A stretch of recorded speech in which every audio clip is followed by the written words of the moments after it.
Fala pessoal, tudo bom? Professor Luiz Bedinotto aqui com vocês para respondermos o que foi a questão 29 da prova da CAF 2016/2. Caiu assim ó, na CAF. O professor de física utiliza uma rampa para verificar o valor do coeficiente de atrito estático entre ela e um bloco. Foi alterando o ângulo da rampa em relação à horizontal, até que o bloco atingiu a eminência do movimento. Beleza. Nesse exato instante, tirou uma foto da montagem e acrescentou com os valores de algumas grandezas, como mostra a figura. Chegando à sala, explicou a situação a seus alunos e pediu que determinassem o valor do coeficiente de atrito estático entre o bloco e a rampa. Beleza. O valor do coeficiente de atrito estático e a força de atrito. Quer saber também a força de atrito, ó. Quer saber os dois, coeficiente de atrito estático e a força de atrito. Em Newton, que os alunos devem encontrar é... Tá, maravilha. Questão envolvendo aplicações da lei de Newton. Primeira dica que eu dou para vocês. Escreva todas as forças que tem. Tranquilo? Todas as forças que temos aqui envolvidas. Vamos escrever. Tá aqui, ó. O nosso bloquinho, o que ele tem? Ele tem uma força peso. Ele tem uma normal.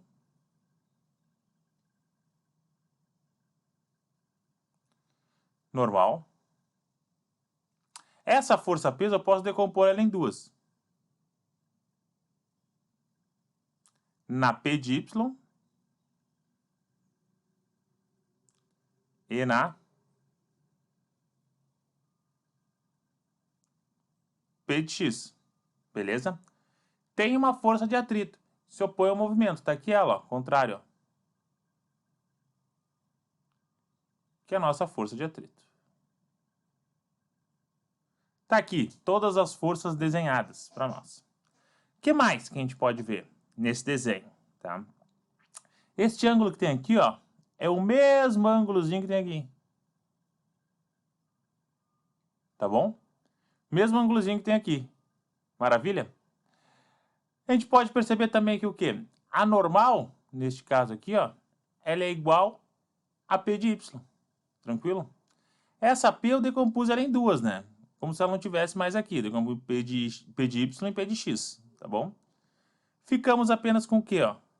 Se eu tirar essa P aqui, não vou tirar ela, depois eu apago ela, porque eu vou usar para calcular o nosso P de Y. O P de X, desculpa. Tá? Bem, maravilha. Compreendi toda a situação que tem aqui. Ficamos apenas com P de X e e força de atrito. Tá? Show. Como é que eu vou calcular isso aí? Tá? Primeira coisa, este ângulo aqui.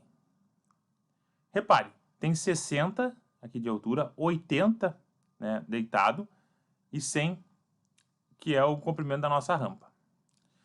Posso verificar que aqui está formando 90 graus. Então, eu posso utilizar uma relação muito importante que tem. Você aprende lá com o professor Veloso. Nada mais é que o SOH.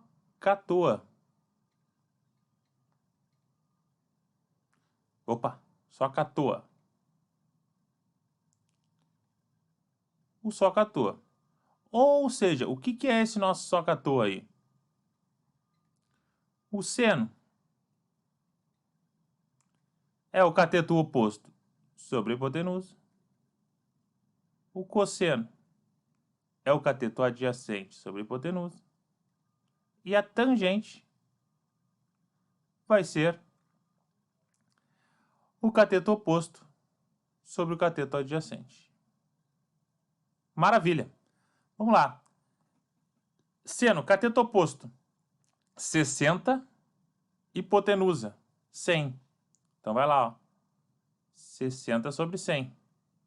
O seno do nosso ângulo é 6 sobre 10. Cateto adjacente, o cosseno, ó. Então é 80 sobre a hipotenusa, que é 100. 8 sobre 10. E a tangente, né? Cateto oposto, 60, ó. Oposto ao nosso ângulo, 60. Sobre o adjacente, que é 80. Ah, professor, eu não vou usar todos eles, 6 sobre 8, dividindo tudo por 2, dá 3 quartos. Não vou usar todos eles. Não vou, mas eu estou mostrando aqui para você essa relação, que é muito importante. Pode ser que tu use em alguma outra questão, né? Repare o seguinte. Repare que a minha força resultante essa foto foi tirada um pouco antes de ele entrar em movimento, né? Estava entrando em movimento. Ou seja, estava parado ainda. A força resultante foi igual a 0. Vou dizer que para baixo é positivo e para cima é negativo, tá? Portanto, eu fiquei com P de x menos a força de atrito. Igual a 0. Nosso P de x é o quê? Primeiro eu vou melhorar essa nossa relaçãozinha aqui. P de x tem que ser igual a força de atrito. Passei a força de atrito para o outro lado. P de x é o quê? Repare, este ângulo aqui, ó, ele não está encostando no P de x. Ele está sem encosto. Nosso ângulozinho, consegue ver? Sem encosto. Se ele está sem encosto, é P vezes o seno do ângulo. Isso é igual a força de atrito. Como é que calculo força de atrito? É a normal vezes o coeficiente de atrito estático. Pô, maravilha, maravilha. Show de bola. Quanto é que vale meu P? O valor da caixa era 10, né? P a gente calcula como sendo massa vezes a gravidade. O valor da caixa era 10 VG, que também é 10 a gravidade. Ficamos com P igual a 100. Então tá, P é 100. Seno do ângulo, acabei de calcular aqui, ó. 6 sobre 10. Ah, que maravilha. 6 sobre 10. Corto, né? Depois eu continuo o cálculo. Normal. O que essa normal é? Repare, ó. A normal e a P de Y são iguais. Então bota aí, ó. Normal igual a P de Y. Como é que calcula P de Y? P de Y. Repare, o ângulo está encostado. Encostado. Se ele está encostado, é o P vezes o cosseno. Encostado. Encostado. Encosto. Cosseno. Então, a normal vai ser o P. Vale quanto? Acabamos de calcular. 100 vezes o cosseno, né? É 8 sobre 10. 8 vezes 10 é 80. Tá aqui, ó. 80. Vezes o μ estático. Beleza, ficamos com 60 é igual a 80 vezes o μ estático. Posso isolar o nosso μ estático. Vou passar 80 dividindo. Fico com 60 dividido por 80. Corta 0 com 0. Divide todo mundo por 2. 6 dividido por 2 é 3. 8 dividido por 2 é 4. Está aqui o μ estático. Ó. 3 quartos, que nada mais é do que 0,75. É a mesma coisa. Com isso, já eliminamos a letra A e a letra C. Vou trocar de cor aqui para nós. Só que ele quer saber a força de atrito também. Beleza, ó. Força de atrito é igual a normal vezes o μ estático. Nossa força de atrito vai ser o quê? Quanto é que é a normal? Tá aqui, ó. A gente calculou ela já, ó. 80, não é? 80. μ estático, 3 sobre 4. Força de atrito vai ser o quê? 80 dividido por 4 dá 20. 20 vezes 3, 60 newtons. Está aqui o valor da nossa força de atrito. 60 newtons está aqui, ó, na letra D. Portanto, gabarito da nossa questão, letra D, marca. Beleza, pessoal? Olha só, dica importantíssima para vocês. Escreva todas as forças antes de começar a questão, tá? Tem uma relaçãozinha aí trigonométrica, né, que a gente fez. Nada demais, nosso famoso socatua, né? E no mais, utilizamos as aplicações das leis de Newton. Ó. Força resultante era zero, porque foi um momento ali antes de começar o movimento, tudo mais, né? Que ele bateu a imagem, relacionamos ela, virou matemática, né? Depois daqui, ó, depois dessa relação que a gente teve aqui, matemática. Depois daqui, ó, matemática. Beleza? É isso que fica mais, dessa maneira fica mais fácil de resolver a questão e de ver ela. Tá bom? Eu vou ficando por aqui. Qualquer dúvida, deixe nos comentários. Um forte abraço a todos. Tudo de bom. Tchau! Fala, pessoal! Tudo bom? O professor Luiz Bedinotto aqui com vocês para resolvermos o que foi a questão 30 da prova da ACAF 2016/2. Caiu assim, ó. Após uma cirurgia no ombro, comumente, o médico indica exercícios fisioterápicos para o fortalecimento dos músculos. Esses, por sua vez, podem ser realizados com auxílio de alguns equipamentos, como, por exemplo, bolas, pesos, elásticos. Considere um exercício realizado com a ajuda do elástico. Olha a ajuda de quem aqui, ó? Do elástico, em que o paciente deve puxá-lo até o seu corpo e depois soltá-lo lentamente. A figura abaixo ilustra a posição do paciente. Ele está puxando o elásticozinho e depois ele solta. Maravilha. Considerando o exposto, assinale a alternativa correta que completa as lacunas das frases a seguir. Quando o paciente puxa o elástico, a energia para o mesmo que a armazena na fonte de que tipo de energia? Potencial gravitacional, potencial elástica, potencial gravitacional, energia potencial elástica, potencial gravitacional. Vamos lembrar de todas as energias, tá? Uma que não tá aí, ó. A energia cinética. A energia cinética, a gente estuda cinemática, né? É a energia do movimento. Massa vezes velocidade ao quadrado dividido por 2. Nosso curso teórico eu mostro de onde vem essa fórmula, né? O que nós temos aqui? Massa é uma constante, 2 nem se fala de constante. Então, a energia cinética depende da velocidade. Tem que haver velocidade para haver energia cinética. Beleza? Relação que a gente tem. Energia potencial gravitacional. mgh. Massa é constante, gravidade constante, né? Ou seja, a energia potencial gravitacional depende única e exclusivamente da altura que nós temos. Maravilha! Se tiver altura, né, temos a energia potencial gravitacional. E a energia potencial elástica é a constante elástica, constante da mola, constante do elástico, enfim, vezes o quanto que eu deformei ela ao quadrado, dividido por 2.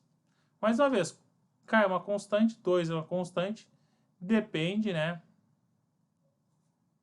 do quanto que eu deformei ela, a minha energia potencial elástica. Temos um elásticozinho, ele está puxando, ó, aumentando o X aqui, ó. O X. Depois ele pode estar diminuindo. O X, vou botar X' aqui, né? X'. Então, nós temos o quê?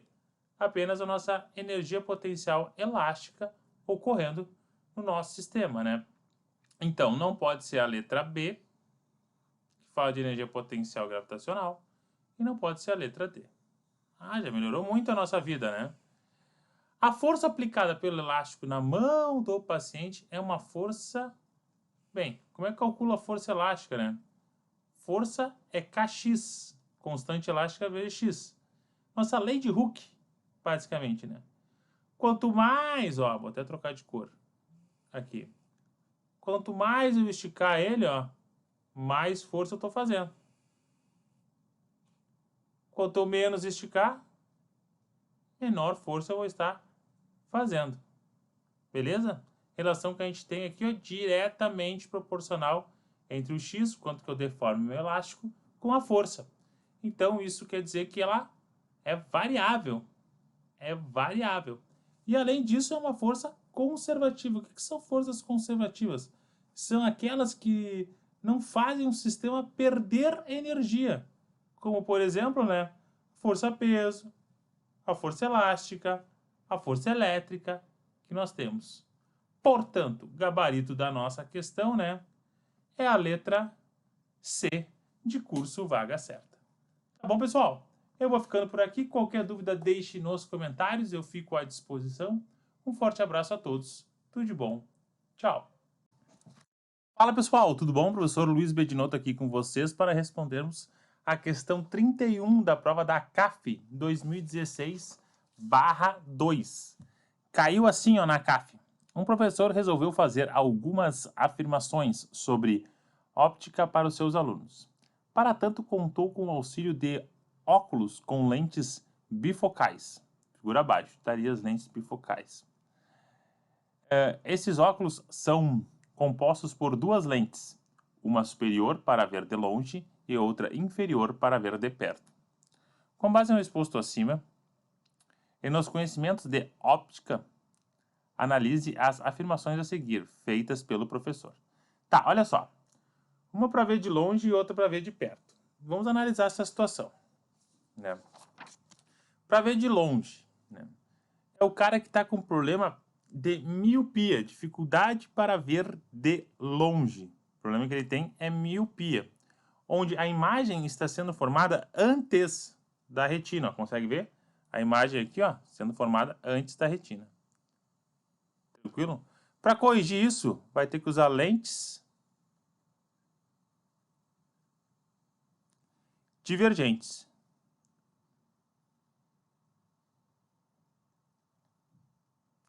É a famosa piada, né? Que tem. Por que o míope não vai no zoológico? Porque ele usa lentes divergentes, não de ver animais. Que coisa idiota. Mas enfim, ajuda a lembrar. Outra coisa, dificuldade, difícil. Ver de longe. Essa é a dificuldade dele. Maravilha. O cara que tem hipermetropia, ele tem a dificuldade para ver de perto. Então, essa aqui, ó, hipermetropia. Tá? E ele vai usar lentes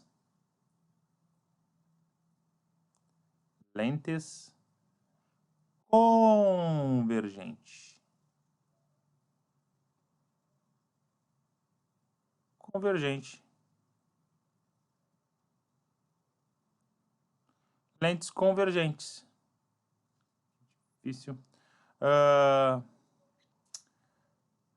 Difícil. Dificuldade, né? Não é difícil, dificuldade. Difícil ver de perto. Maravilha? Repare, a formação da imagem está sendo feita, ó, depois da retina, ó, que é a retina que a gente tem, ó. Dificuldade, a formação da imagem está sendo feita depois. A retina aqui, ó, a imagem está sendo formada antes. Maravilha? E aqui, ó, convergente, os raios vão convergir para o mesmo ponto, ó. Os convergentes vão convergir para o mesmo ponto. E as divergentes elas iam ser assim, ó. Iam divergir do ponto. Essa é a ideia. Maravilha, compreendemos isso. Show de bola. As lentes convergentes, além de serem usadas para hipermetropia, elas podem ser usadas para presbiopia, ou vista cansada também. Quando tem um problema no cristalino, no músculozinho do cristalino, né? Só tem esse problema de vista cansada, né? Acontece muito com pessoas de mais idade, o músculo vai ficando enrijecido, enfim. Esses são os conceitos que tem que saber. Vamos ler as alternativas, que vai ficar tudo mais fácil a gente entendendo isso. Primeira alternativa diz o seguinte: as lentes inferiores dos óculos são aconselhadas para uma pessoa de miopia. Lentes inferiores, dificuldade para ver de perto. Opa, perto é hipermetropia. Então aqui é o Hzinho de hipermetropia. Longe, botar o Mzinho de miopia. Então, esta primeira afirmação, ela é falsa. Não está correto. A 1 é falsa, já não pode ser a letra D. Vou botar aqui falso. Próximo, as lentes superiores são lentes divergentes. Lentes para ver de longe, miopia, lentes divergentes. Ah, isso aí mesmo. Então a 2 é verdadeira. A 2 verdadeira, acabou a questão, gabarito é a letra C. Pô, show de bola, mas não estamos aqui apenas para isso, né? Estamos para ver as demais. Pessoas com hipermetropia é dificuldade para enxergar de perto, e presbiopia, né? Questão do cristalino ali, músculo cristalino e tal, são aconselhadas a usar lentes inferiores, que são lentes. Quem tem problema de hipermetropia ou presbiopia são lentes convergentes, conforme eu tinha comentado no início da questão. Essa é verdadeira. 4. As lentes inferiores possibilitam que a imagem dos objetos que se formam antes da retina sejam formadas sobre a retina. Opa! Lentes inferiores, de perto, se forma antes da retina? Forma depois da retina, olha aqui, ó. Tá errado, não é antes da retina. Essa partinha tá errada, depois da retina. Então essa aqui ela é falsa. 5. As lentes inferiores podem convergir os raios solares. Sim, lentes convergentes, né? Convergem os raios de luz, convergem os raios solares. Isso é verdadeiro. Portanto, o gabarito da nossa questão é a letra C, de curso vaga certa. Tá bom, pessoal? Eu vou ficando por aqui. Qualquer dúvida, deixe nos comentários. Fico à disposição. Um forte abraço a todos. Tudo de bom. Tchau! Fala, pessoal! Tudo bom? Professor Luiz Bedinotto aqui com vocês para respondermos o que foi a questão 32 da prova da CAF 2016/2. Caiu assim na CAF, ó. Basicamente, uma alavanca é uma barra que pode girar em torno de um ponto de apoio, chamado de polo. Mesmo no nosso corpo, existem muitas alavancas, já que existem muitas partes articuláveis. Na figura a seguir, vemos o exemplo de 3 tipos de alavancas diferentes. No pé, 1, no braço, antebraço, 2 e na cabeça, 3. A alternativa correta que mostra a sequência 1, 2 e 3, a classificação conforme a posição do ponto de apoio em relação às forças aplicadas é. Então tá, vamos analisar, né, cada uma delas, né, a relação que a gente tem. Tem ali, ó, interfixa, interpotente e interresistente. Vamos ver cada uma delas. Primeira, interfixa. O que a interfixa é? A interfixa vai ter uma característica pela qual o apoio, ó, o ponto de apoio, está no centro, ó, está entre a força potente e a força resistente, tá? Então essa é conhecida como interfixa, o ponto de apoio entre a força resistente e a força potente. Qual é o caso que nós temos aqui, ó? O ponto de apoio aqui entre a força potente e a força resistente. O que nós temos é a cabeça. Então, a cabeça aqui, ó, é a interfixa. 3, vamos botar aqui, ó, interfixa.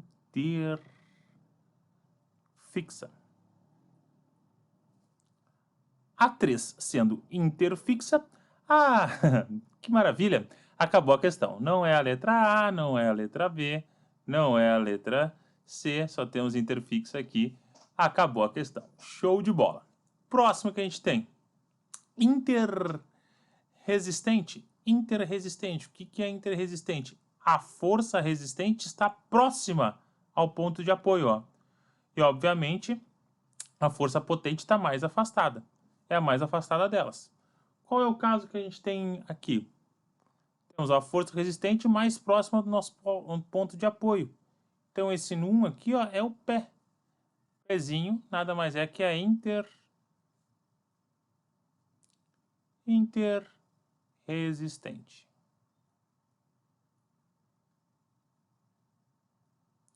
Interresistente. Maravilha. Por último, nós temos a interpotente. Interpotente, né? A força potente está mais próxima do nosso ponto de apoio. Ó, consegue perceber? Força potente mais próxima do nosso ponto de apoio. Consequentemente, a força resistente está mais afastada do ponto de apoio. Caso que a gente tenha esse, olha aí, ó, força potente mais próxima do ponto de apoio. O 2, né? O braço, nós vamos ter, né, a interpotente. Então, interresistente, interpotente e interfixa. O gabarito da nossa questão é a letra D, Dinamarca. Tá bom, pessoal? Eu vou ficando por aqui. Qualquer dúvida, deixe nos comentários. Um forte abraço a todos. Tudo de bom. Tchau. Fala, pessoal. Tudo bom? Sou Luiz Bedinotto aqui com vocês para respondermos a questão 33 da prova da ACAF 2016/2. Caiu assim na CAF, ó. Em uma atividade experimental, um estudante dispõe de um voltímetro e um amperímetro.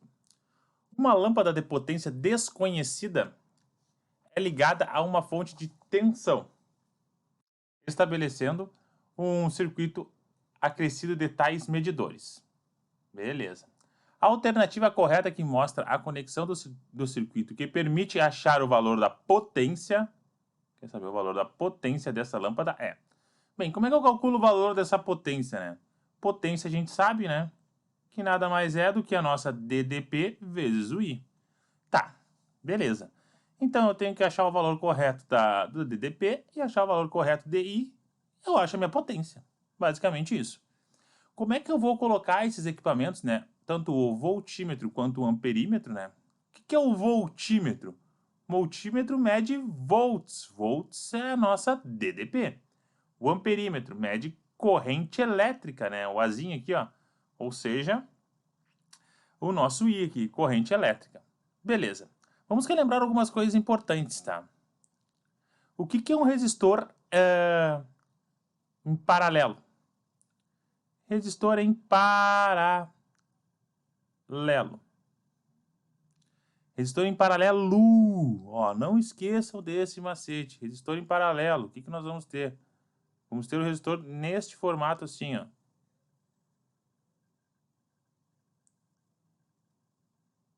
Sempre em paralelo, ó. Desta maneira. Botei 2 apenas, podia ser 3, 4, 20. Enfim, não importa. Tá. Resistores em paralelo. R2, R1, o nosso U total.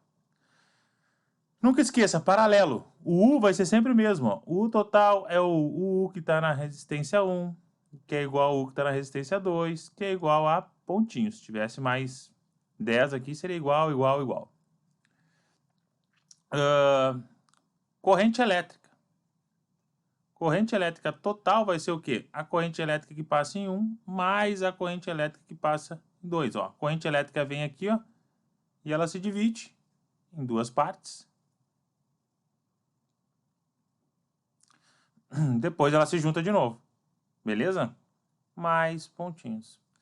E a nossa resistência equivalente, pegar esses dois caras aqui, quiser deixar somente um, é 1 sobre R equivalente, que é igual a 1 sobre R1, mais 1 sobre R2, e assim sucessivamente. O que é importante mostrar aqui para vocês? Que a minha DDP ela vai ser igual, né? Ela vai ser constante, né? Sempre que estiver em paralelo.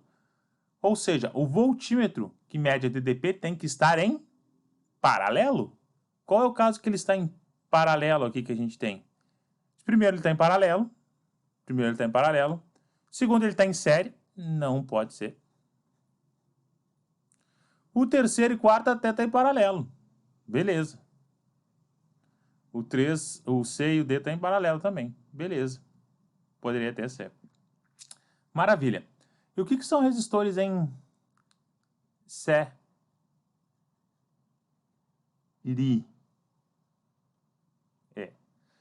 São resistores que vão ter esse formatozinho assim, ó.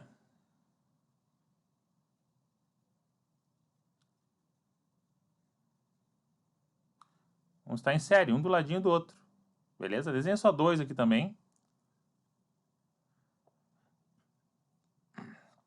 Essa é a relação que a gente tem. Em série, a corrente, né, total vai ser igual à corrente que passa no resistor 1, que é igual à corrente que passa no resistor 2. Pensa assim, ó. A corrente está vindo para cá, ó. Não tem outro caminho para ela seguir, ela tem que passar, só tem esse fio aqui, ó. Então é a mesma resistência que passa em R1, passa em R2. Essa é a resistência total. Resistor equivalente. Resistor equivalente nada mais é do que a soma dos resistores, né? Isso é um resistor equivalente. Imagina, esse cara dificulta 5 ohms, esse aqui dificulta 10 ohms. É como se eu substituísse um só, que dificulta, né, 15 ohms a passagem da corrente. Essa é a relação. E o nosso U total nada mais é que o U que tem na resistência 1, mais o U da resistência 2, mais pontinhos. Beleza? Essa é a relação. Repare aqui, ó. Nossa corrente elétrica vai ser sempre constante, ó. Série, corrente sempre constante. Paralelo, nossa DDP é sempre constante. Então, para eu calcular meu amperímetro, que é em série, tem que estar constante, tem que estar em série aqui, ó, para a nossa corrente ser constante. Maravilha? Vamos ver os casos que estão em série, ó. Aqui está em série, ó, com a lâmpada, e aqui tem paralelo. Ah, tá aqui o gabarito da nossa questão. Olha aqui, ó, aqui tem paralelo, ó. Tá em paralelo com a lâmpada, ó. Não pode ser. E aqui também tem paralelo com a lâmpada, ó.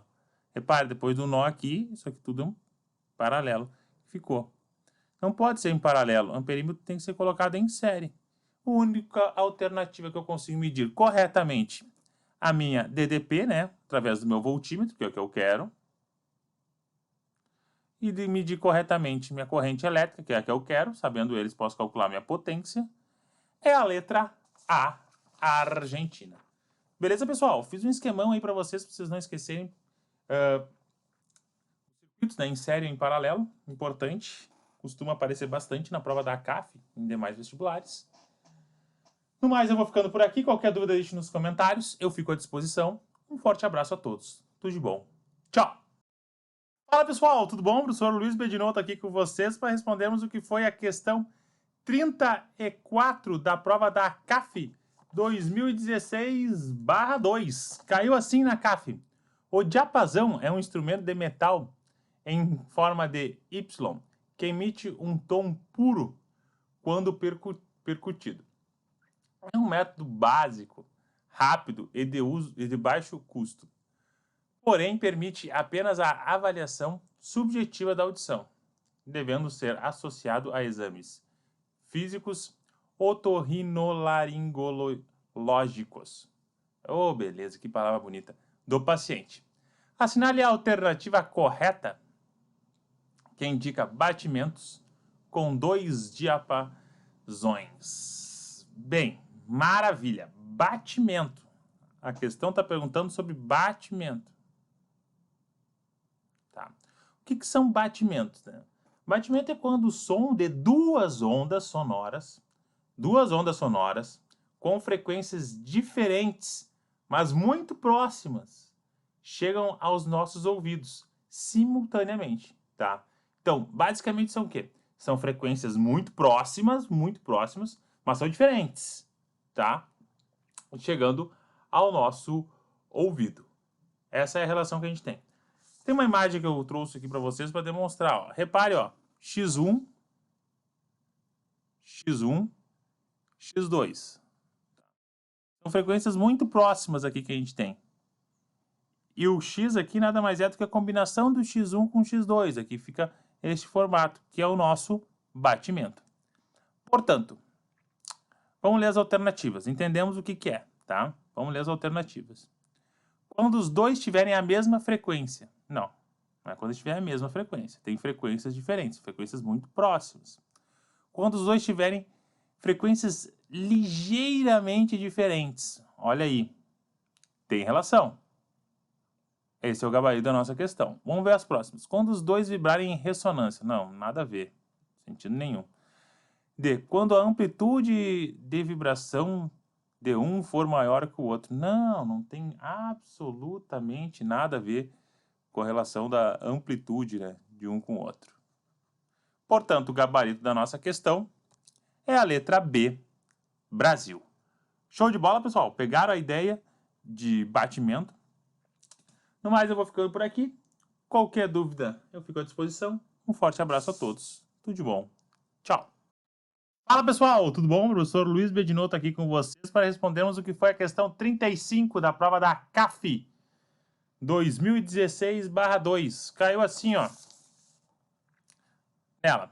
Um estudante elaborou um projeto para sua aula de física. Projetou um agasalho para esquentar e, com isso, aquecer as pessoas. Para tanto, colocou um pêndulo nas mangas do agasalho para oscilar com o movimento dos braços, ligado a um gerador elétrico, que por sua vez estava ligado a um circuito de condutores para converter energia elétrica em energia térmica. Maravilha! A figura a seguir mostra o agasalho com o detalhamento do gerador, ou seja, um ímã que oscila próximo à bobina. Um ímã que oscila próximo à bobina. Maravilha. Assim, analise as seguintes afirmações. A corrente elétrica produzida pelo gerador é contínua. Olha só. Tem variação, né? Tem variação do nosso imãzinho. Tem variação do campo magnético. Há um campo magnético variável. Campo magnético variável gera corrente elétrica induzida. Corrente elétrica induzida não é contínua, e sim alternada. Alternada.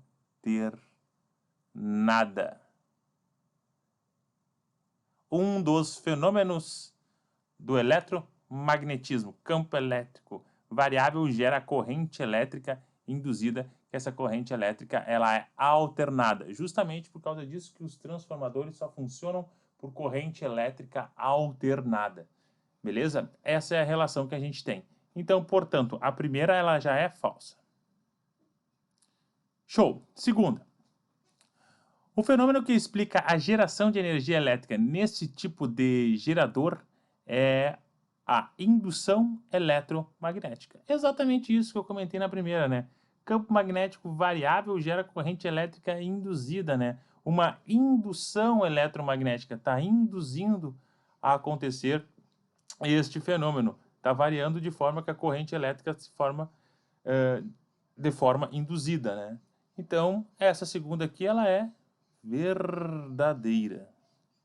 Terceira, a bobina provoca uma força magnética no ímã que tenta impedir o movimento de oscilação do mesmo. Tá, olha só. O que a gente tem? Temos que a nossa força eletromotriz, né, é igual a menos a variação do fluxo magnético dividido pela variação do tempo. É isso?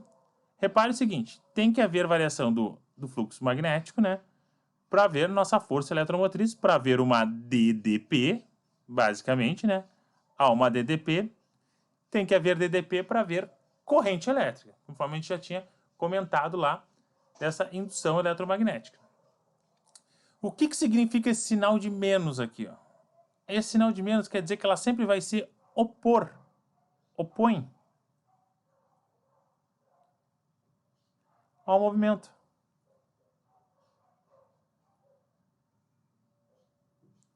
Sempre vai se opor ao movimento.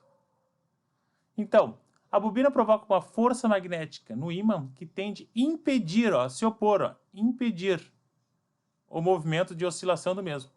Verdade. Lembra daquela relação que a gente tem, ó? Por exemplo, eu tenho aqui um imãzinho.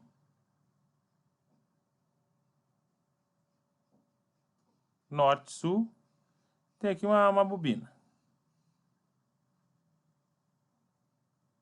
Quando ele está se aproximando, né, a bobina, com uma velocidade, né, ele tenta sempre contrariar. Ou seja, vai formar um polo norte aqui, ó, contrariando. Sendo forças contrárias que a gente tem. Se eu pegar ele aqui um outro, por exemplo, botar um imãzinho, agora invertir os polos, que é sul e norte, e aproximar ele, eu vou formar, ó, um polo sul aqui. Se opondo, sempre vai se opor à relação. Beleza? Se eu fizer o contrário, ele saindo, ó, fazer só um aqui dele saindo. Tá se afastando agora. Imãzinho que tá se afastando. Se ele tá se afastando, ele vai se opor, ó. Tá saindo norte, ele vai se opor. Vai formar um sul. Beleza? Essa é a relação. É isso que significa este sinalzinho aqui, que ele sempre tem a oposição ao movimento de que está ocorrendo. Beleza? Pode ver dessas formas assim que eu acho que fica mais fácil. Então, falso, verdadeiro, verdadeiro, próximo. A corrente induzida aparece porque um fluxo magnético constante, fluxo magnético constante atravessa a bobina. Não é constante, está aqui, ó, a variação, olha o delta aqui, ó, variação do nosso fluxo magnético, né? Então essa aqui ela é falsa. Próximo. Toda a energia mecânica do movimento dos braços é convertida em energia térmica para aquecer uma pessoa. Bem, não há dissipação de energia aqui. Claro que é uma dissipação de energia. Há uma perda de energia aqui quando que ele movimenta, né? Não é toda a energia sendo transformada em trabalho. Não ocorre isso, né? Há essa dissipação de energia. Tanto que há essa dissipação de energia dentro dos resistores que a gente tem uma equação para calcular isso, né? Nossa DDP nada mais é do que a força eletromotriz que a gente tem, né? O Ezinho que eu botei assim, dessa maneira para vocês. Menos a resistência interna vezes a corrente, né? Mostrando que está tendo uma perda de energia, uma perda na nossa relação quando ele movimenta o braço, né? Então, podemos ver que esta aqui, ela é falsa. Falso, verdadeiro, verdadeiro, falso, falso. Ficamos com o gabarito da nossa questão, a letra A, Argentina. Tá bom, pessoal? Eu vou ficando por aqui. Qualquer dúvida, deixe nos comentários. Eu fico à disposição. Um forte abraço a todos. Tudo de bom. Tchau!